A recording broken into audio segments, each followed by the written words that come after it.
Brian and Quagmire's rivalry is one of the longest running blood feuds in Family Guy. But when did it start? Is either character in the right, or are they both just egomaniacs butting heads? Today, we're going to try to find some answers by looking at the history of Brian versus Quagmire. But before we get into the video, a quick shout out to you guys for your constant love and support. We always appreciate it. Now let's start with one of the first examples of the two warring with each other, which comes from Brian the Bachelor, where the two compete for the heart of the same woman on The Bachelorette. Well, it's been great to meet you all, and I'm looking forward to getting to know you while we're here. You've gotta feel bad for Brian. Competing against Quagmire to get a girl can feel like trying to hunt a gazelle against a lion. Luckily for him, Quagmire is also his own worst enemy when it comes to stuff like this. Forgot about you guys. Well, I guess your date's over. Good night, Brooke. Thanks for a lovely evening. And in the end, Brian is actually the one to win over Brooke, beating the Q-Man at his own game. Though, to be fair, Quagmire isn't exactly the king of first impressions. Means is a member of this family. Mom, you want this three-way to happen, you're gonna have to change your tone. Yeah, maybe Quagmire had a point when he said his mom was the root of all of his degeneracy. So while their competition against one another was pretty tame by today's standards, this is perhaps the first time Quagmire and Brian were pitted against each other. Maybe Quagmire still holds a grudge against Brian for this after all those years. After all, he did ruin the opportunity for Quagmire and his mom to bond over something, and thank God he did. But there was a time you could potentially even consider Quagmire and Brian as friends, or at least amicable acquaintances. After all, Quagmire did agree to help drive Brian and Stewie across the country, and bingo was his name-o. Quagmire's cross-country tour. Isn't there an O in country? Nope. A kindness I'm sure Brian would later come to regret. You see, this was back when Quagmire was in his full-on degenerate era, before he came to be more of the snob we know him as today. I suppose I'll go pump the chemical toilet. Apparently you're about to do the same. And in episodes like Meet the Quagmires, the pair are even seen sitting next to each other and drinking together. Not the most shocking thing in the world, but it kind of feels like seeing a unicorn, considering we know how they end up feeling about each other in the future. Women have a fourth hole. What? Yeah. I mean, it's only visible if you're looking from exactly the right angle, like the entrance to Hogwarts. Another interesting thing to gather from these earlier interactions is how frequently Brian was considered one of the guys. He'd often be found drinking and hanging out with the gang, but once Quagmire started to make his dislike of the dog more vocal, it seemed like Brian was getting invited to hang out less and less. You really transitioned into your Mean Girls era, didn't you, Glenn?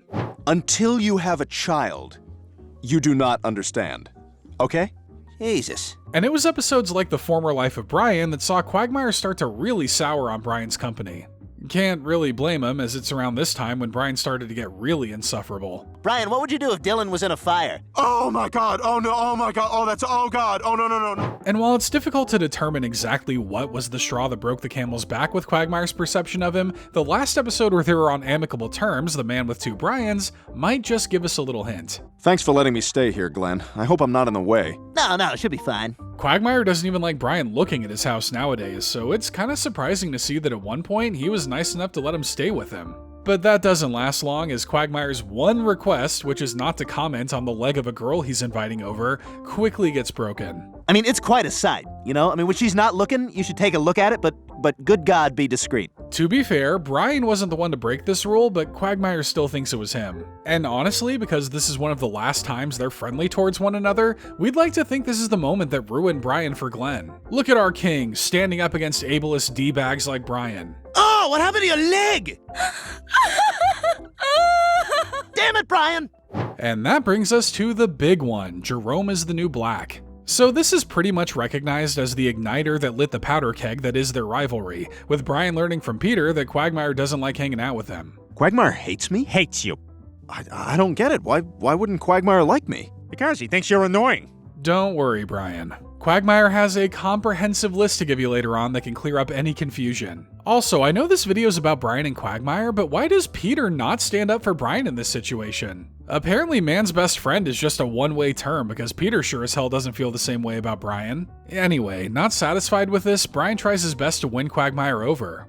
She's a hot piece of ass, and from the looks of it, she likes it rough. That's my sister, Brian. Off to a remarkable start. Though this scene does give us a bit of an obvious reason why Quagmire dislikes him. In his constant journey of wanting to be liked, Brian tends to overdo it and puts his foot in his mouth a ton. And Quagmire's probably thinking of putting something else in his mouth right about now. Maybe a hot coal or a desert eagle. He's savagely beating her again. You hear that? Yeah, I'm not deaf. Oh, what, like my brother? But Brian tries one more time by tricking Quagmire into attending a dinner with him.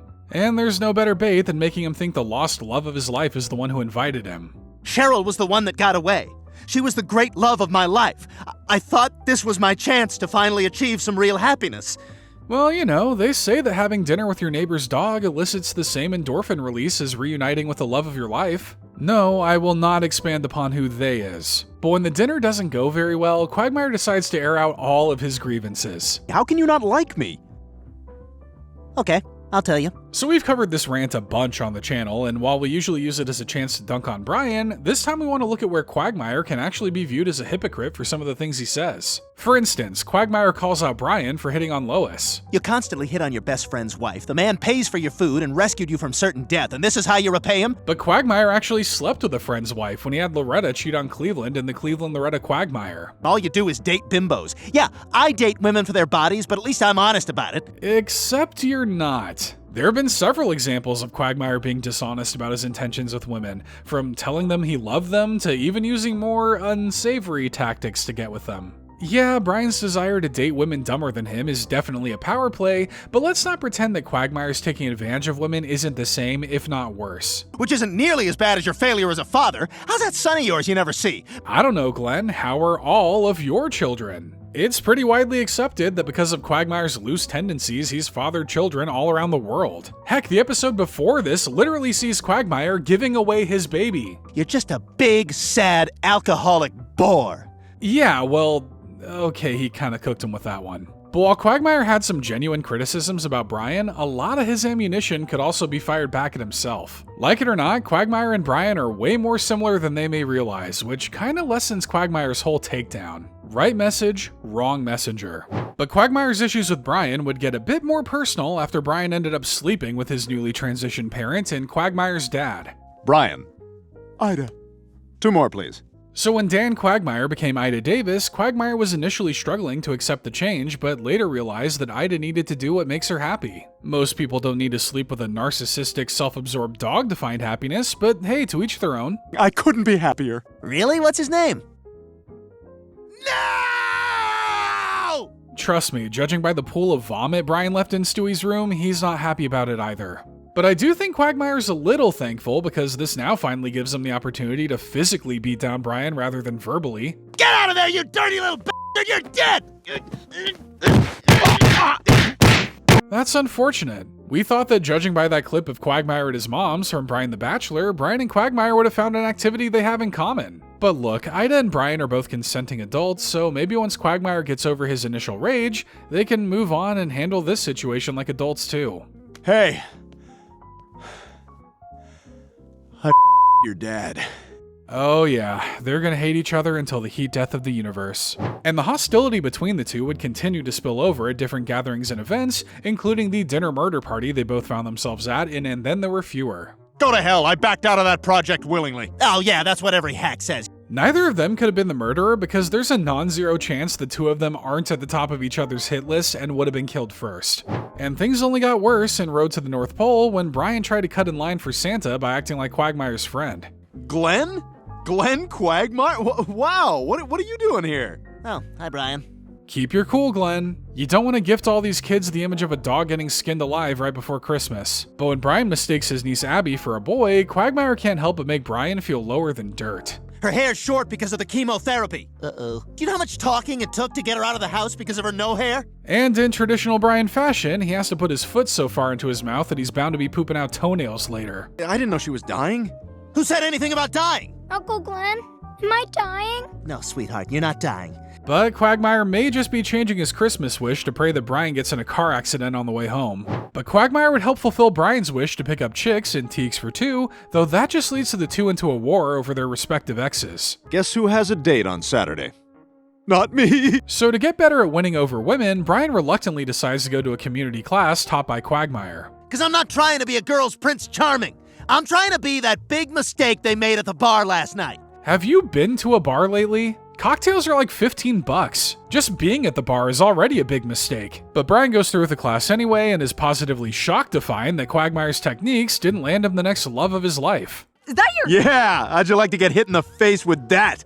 Okay, you know what? I'm gonna go. Even though Quagmire was very upfront that this class isn't about finding love, Brian still couldn't land a one-night stand with his moves. I guess you just can't teach Riz. But Brian can teach Quagmire a lesson for teaching him all the wrong things by swooping up Quagmire's lost love, Cheryl Teagues. Hey, Cheryl, get your fat ass over here before I dump you. He's so bossy, I love it. Brian manages to weaponize Quagmire's own shady tricks against him. Which is weird because Quagmire himself says earlier in the episode that Cheryl would never fall for these tricks. And Brian was bad at this style of dating, so how'd he manage to get Cheryl with those same tricks? Not important. What is important is that these two guys hate each other enough to ruin their lives. My new girlfriend. Here she is. Jillian? Hi, Brian. So their contest to see how far and high the two of them can pee now involves both of their exes. Of course, it was never about the women. It was always about finding a way to one-up and embarrass the other, which becomes very apparent during this little double date. Does Jillian know you're half Polish, Mr. Quagglecheck? You son of a bitch! And by the end of the night, they're both left alone with only themselves to blame. Surely this experience of loneliness created by their backwards views of women would help bring them closer, right?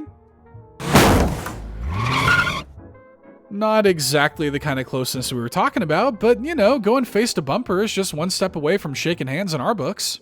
And for a brief time in Forget-Me-Not, Brian and Quagmire showed that they could potentially be friends before Destiny told them that that ain't happening. You don't suppose... You think we're the only people on Earth? So in what later turns out to be a Stewie-run simulation, the guys wake up to find the world empty and their memories erased, though they start to piece together what they assume are their past lives. I poop a lot on this lawn. This must be where I live. I guess he must have forgotten about a very important rule of nature. Never poop where you eat. But because of this, Brian and Quagmire infer that they must be the best of friends. For like 5 minutes. Should I be the one writing about this? I don't know. I think it should be me. And just do it. Stop talking about it, for God's sake. And here lies the funniest bit of irony about this whole episode. The simulation was designed to prove to Brian that he and Peter wouldn't naturally be friends without their shared history. That gets proven to be untrue, but what does get proven is that there's very little chance of Brian and Quagmire ever being friends. They're like the opposite of soulmates, destined to be mortal enemies and hating each other's guts in this life and the next. You know, this actually reminds me of a quote by Milton. Shut the up.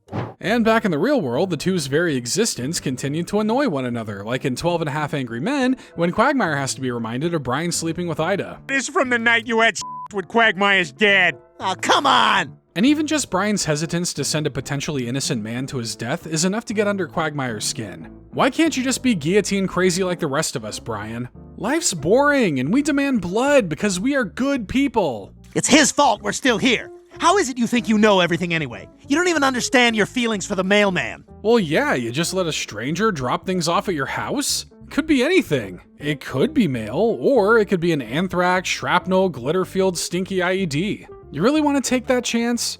And Brian would take a chance to hit Quagmire where it hurts when he wins enough money in Road to Vegas.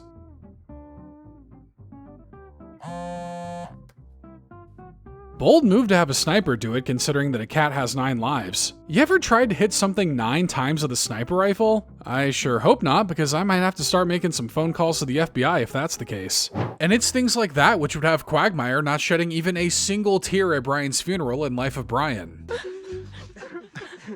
Damn it, Ortiz, stop swinging at junk. Look, you can't expect a man to be focused on one death while his team is being murdered right in front of his eyes. Also, we know they probably just needed background characters for this scene, but we're pressed to believe that the likes of Consuela and Angela would be bawling at the funeral of a dog they barely knew. At least Quagmire's being honest about his feelings. But a brief moment of kindness towards Brian would later come back to bite Quagmire in the butt after he helps fix Brian's teeth in Brian the Closer. I won't forget this, Glenn Quagmire. Don't ever say my name like that, okay? So Brian ends up getting a shiny new set of chompers, which immediately propels him towards the top of the real estate game. When you got a set of teeth an acre wide, I guess you start to learn a thing or two about the market. Anyone can sell a nice house, but a real star is someone who can sell a dump. I can sell anything. That apparently includes selling his soul to the devil, because how else can he justify Brian trying to sell a rundown piece of crap condo to the guy who helped fix his face? All I can say is, underpriced waterfront property that's guaranteed to appreciate in value. Yeah, I don't foresee the value appreciating with rising sea levels. Pretty soon the waterfront is just going to be water, and unless Quagmire has the ability to grow gills, I don't think he's going to want it. But maybe a slick video can sell him on it. The ceiling is a pool. The ceiling is a pool. Quagmire, you gotta get this. And while a ceiling that's bound to leak 24/7 sounds like a turnoff, it's enough to make Quagmire buy it without seeing it in person. Because again, what kind of person would Brian be if he stabbed the man who helped him in the back? It's probably nothing, but there's a stain on the rug in the shape of a little kid. Well, Brian would be that kind of person. Normally I'd blame Quagmire for being short-sighted, but I don't even think he thought Brian could stoop so low. And when he tries to go and break his contract, Brian is nowhere to be found. Brian, what are you doing? I'm hiding from Quagmire for a few more hours. After that, he won't be able to pull out of that deal. But hound dog isn't just a metaphorical term to describe Quagmire's way with women, as he manages to sniff out Brian and finds him in a motel. Cornered, Brian is now forced to look in the mirror and see the monster he's become, one no doubt filled with regret and shame. And that is 72 hours. Enjoy your crap hole, dumbass. You son of a Well, now that Brian has a little bit of free real estate in his mouth where his teeth used to be, maybe he can consider moving in a little bit of that regret and shame going forward. But Brian would get the chance to get on top of his high horse when Quagmire tried to blame all his problems on his mother and Quagmire's mom. You're a grown man, responsible for his own choices. Seems kind of cowardly to blame someone else for your problems. You know how much Brian has to hate you to side with an extremely religious person? Brian would baptize 1,000 babies if it meant sticking it to Quagmire in some way. Whether or not some of those babies drown is irrelevant. Aren't you an atheist? Yeah, it's crazy. You can think about that while you're in jail. And while Quagmire does skirt by getting thrown in the slammer, Brian celebrates the possibility of it until the last moments. I'm really gonna miss all you guys. And I'll think of you whenever I choke on a link sausage. Hey, far be it from us to judge you thinking about your enemy while you're throat-goating a sausage. Might be some unrequited feelings you guys may need to tackle at a later date. But Quagmire would get to take the moral high ground after finding out Brian kissed Bonnie and the Heartbreak Dog. Oh, Brian's a complete we all know that. Yeah, Quagmire might be a man worthy of building a jail just for him, but he would never steal Joe's girl like that. He would lie about being pure to trick Joe so that he could sleep with Bonnie, which is also bad, but at least he got Joe's permission first. How was your first time? Oh, I've had lots of times. I just wanted to have it again. Remember, let he who is without sin cast the first stone. Instead, they should use all those stones on Quagmire. It might just be the most heavenly thing they could do. And Brian would witness even more of Quagmire's sins when he sees him being part of an affair and crimes in Meg's demeanor. What a scumbag. Says the guy spying on his neighbors through binoculars. But hey, if you don't want people doing that to you, don't get a place with windows. You understood the risks when you moved in. But even Brian has to hand it to Quagmire. He tackles each affair like Batman sizing up another round with the Joker. I hate the guy, but he's good. But there would come a time when Quagmire would give Brian his props too, as when Brian decides to marry his cancer-ridden girlfriend and Married with Cancer, Quagmire decides to throw him a bachelor party. Hey, pal. Listen, I know we've had our differences, but you're a good guy. Sure, I guess you could say that about marrying a hot, dying girl to earn some brownie points without having to worry about a long-term commitment. Honestly, Quagmire probably just wishes he had come up with that idea first. But their relationship would go from mutual respect to partners in crime when they decide to try and swindle an old, rich heiress and con heiress. There she is, the wealthiest heiress in all of Newport. So Brian and Stewie are trying to sway the favor of a wealthy woman so they can get into her will before she croaks. But unbeknownst to them, they aren't the only ones with hats in the ring. Get the hell out of my face, Brian! What? Quagmire? No. Quagmire! So while Brian and Stewie are trying to worm their way into the heiress's life, Quagmire has already gone deep undercover. So deep that I think it's changed him as a man. You don't get with a woman that old and walk away the same innocent man you were. But with all three of their secrets revealed, the trio decides to team up to increase their chances of success. So I'll make a deal with you guys. If you can help me wrap this up, if you know what I mean. He'll basically split her estate with them if they can speed up the whole dying process. Not saying I've thought a lot about this, but there are probably several things that can give a woman like that a heart attack. Maybe skydiving or trying a Monster Energy drink for the first time. Margaret Woolworth, holy God, I'm not reading all that, was found dead in her home of an apparent heart attack. Well, that's a happy little accident, considering no one really owns up to doing it. But hey, a deal's a deal, and now Quagmire has to contend with the fact that Brian might be totally chill with murder. I know there's been some bad blood between us, but I promise it won't happen again. I hope you can forgive me. Just watch your step, buddy. You can't even begin to comprehend the wrath of a guy who can be killed with a single piece of chocolate. But the two would return to being warring rivals when the position of Quagmire became theirs for the taking in Adam West High. then I think you should be the next mayor of Quahog. So after Mayor West's death, Brian decides to try his hand at local politics rather than Twitter politics. But Quagmire would rather be dead in the ground than be governed by a dog, so he decides to run too. Why are you running for mayor? Let me think. Oh yeah, out of spite. Spite for you. A good enough reason to do anything, honestly. It's totally healthy and won't form a large, hate-filled cyst around your heart. So the campaign trail gets heated, with both men taking shots at one another. But you know what else is shaky? My opponent's economic plan. Boring. Politics shouldn't be about policies. It should be about figuratively gutting your opponent on stage, like the gladiator days of old. Things would be much simpler if the average politician's lifespan were a few years and one bad debate. Brian has the same idea, but his aim just isn't that great. You son of a Drinking while driving is bad, but drinking while not driving may just be worse. But now that they're hanging off the side of a cliff, it gives them the perfect opportunity to rethink their relationship. My point is, you're a smart guy. Thank you. And now you say something nice about me. Sorry man, gotta conserve oxygen. It could run out at any second, and when the bus does come crumbling down, the two are lucky enough to be saved by the ghosts of mayors past. Mayor West? Well, they're definitely in shock, and I'm shocked this near-death experience caused by their own hubris didn't convince them to put aside their differences. But they need to hate each other like they need to breathe, so let's keep going, shall we? And their relationship would only get worse when Brian decides to date Ida, making himself Quagmire's symbolic stepdad and Brida. Ida, should we get a room? Absolutely. So Brian makes some serious character growth by no longer being afraid to go out in public with Ida, but Quagmire would rather they had kept the relationship as secret as Area 51. You're joking, right? It's true, son. Brian and I are in love. Really throwing love around pretty loosely, aren't we? Whatever, we're talking about an interspecies relationship here. There are bigger things to criticize than how fast they're moving. But for the sake of Ida, Quagmire tries to accept the union, but dang, does Brian make it hard. It's like night at the museum in here. How? Well, you know, like the guys are gonna come to life.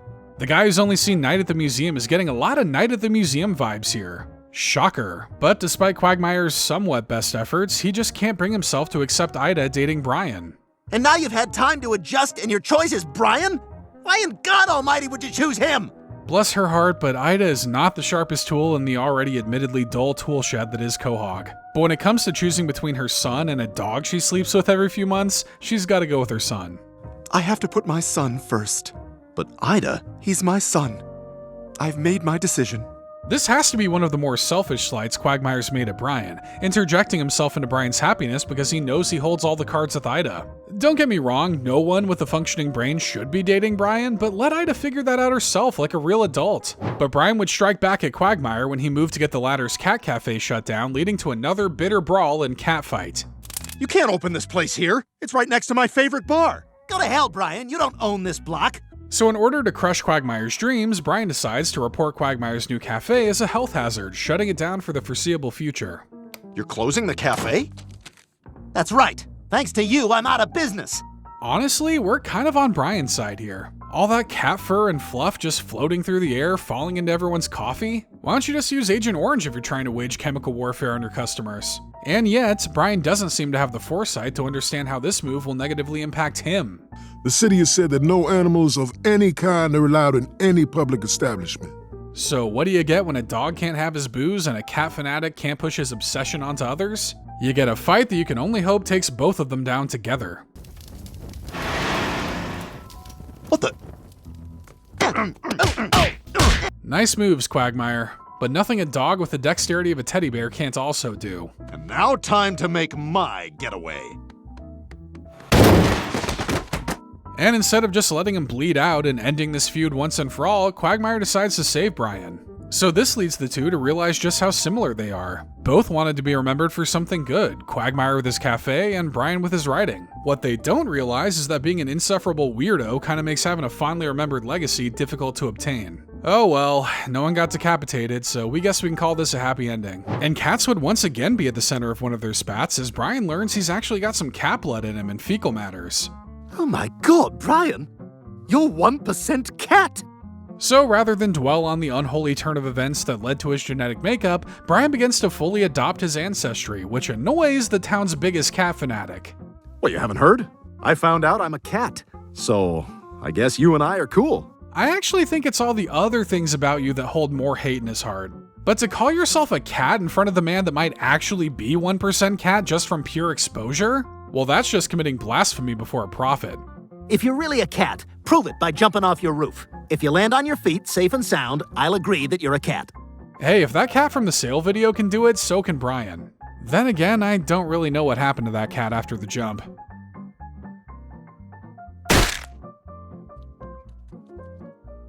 Not a cat.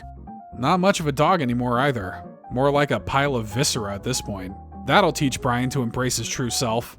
But Quagmire and Brian would actually have to team up to take on a hypnotic cat force in the episode Family Cat. Hey, this is my house! I'm gonna jump forward but backwards to show you how serious I am! So the Griffins take in a stray cat who takes a particularly strong liking to Meg. Confused why any living creature would choose Meg, Brian investigates and learns that this cat has motives. Pets are supposed to care about their owners. Cats aren't pets. Humans are the pets. So that's why I've seen my neighbor wearing a collar a bunch through his window. Not sure how his black latex bodysuit fits into the equation, but I'm not a cat expert, so I don't know. But not long after, the cat takes Meg fully under her control, and Quagmire knows exactly what's going on. Sometimes, when they find the right person, they enslave them to do their bidding for the rest of their lives. So owning a cat is a lot like marriage. There's the aforementioned enslavement, and you also keep getting hair that isn't your own in your mouth. But since Quagmire is also enslaved to the feline mind virus, that means it's up to Brian to save Meg. She needs us and we need her, and I'm not gonna let you get in the way.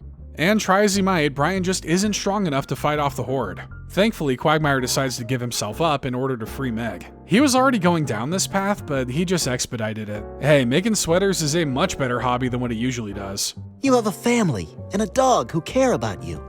I don't. I have nothing. A pretty grim acknowledgement, but one that also puts Quagmire and Brian's rivalry into a new perspective. For all the hangups he has about the dog, Quagmire lacks the loving support system Brian has, acknowledging that he isn't much higher than Brian at the end of the day. And the two of them would team up once again when Brian pretends to be Quagmire's dog so the latter can impress a woman, only for it to backfire and must love dogs. Yeah, who brings a dog to a coffee shop? I love dogs. Without letting me pet it. So in order to get in good with a woman he's dating, Quagmire decides to abandon his true self and pretends to be a dog lover. In the immortal words of one of modern day's most insightful philosophers, Fred Durst, he did it all for the nookie. I told her I have a dog, so would you pretend to be my dog? Oh, nothing like starting the day with a hot cup of coffee and a request that you can hold over your mortal enemy for the rest of their life. But for the low price of 6 tennis balls, Brian agrees to go along with Quagmire's charade. This is Harvey, named after Weinstein. A dog name that matches his owner's personality perfectly. And as time goes on, Quagmire starts to develop real, genuine feelings for Carrie. The perfect train of events that lines Brian up to royally ruin Quagmire's future. Will you marry me? What's this now? Oh my god, Glenn. Yes, of course I'll marry you. No one can resist a dog-themed engagement, except, of course, Quagmire, which only makes the whole thing even funnier for Brian. Although he does realize that this locks him into living with Quagmire forever, right? It's fine. Everything is fine. I'm happy and in love. But when living with Brian and all of Carrie's dogs becomes too much to handle, Quagmire quickly comes clean. That's not even my dog. That's Brian, my neighbor's dog. He can talk. Brian, say something. Brack. Well, it was fun while it lasted, for Brian mostly. But that's just what happens when you make a deal with the devil. Even though in this case, it's one devil making a deal with the other. Can any lawyers tell me how that would hold up in court? But the two would form a bit of a more wholesome pairing when they had to team up to find a lost Stewie in Paris in the Stowaway. Stewie? Mr. Quagmire? So after Stewie accidentally hides in Quagmire's luggage, the two become stuck together in Paris and actually end up having a pretty chill time. I love you, man. I love you too, man. I always forget just how low the drinking age is in other countries. Although the combination of Quagmire, some alcohol, and a child should be raising some alarms, no matter what country they're in. But the good times don't last for long as the pair end up getting separated on the metro. Stewie, we gotta get off. Hey, Stewie, stop messing around. This is our stop. Stewie! The horrors of public transport strike again. Couldn't be me. I'm over here stuck in hour-long bumper-to-bumper traffic while trying to drive half a mile. And when Quagmire can't find him, he turns to the only one who can help.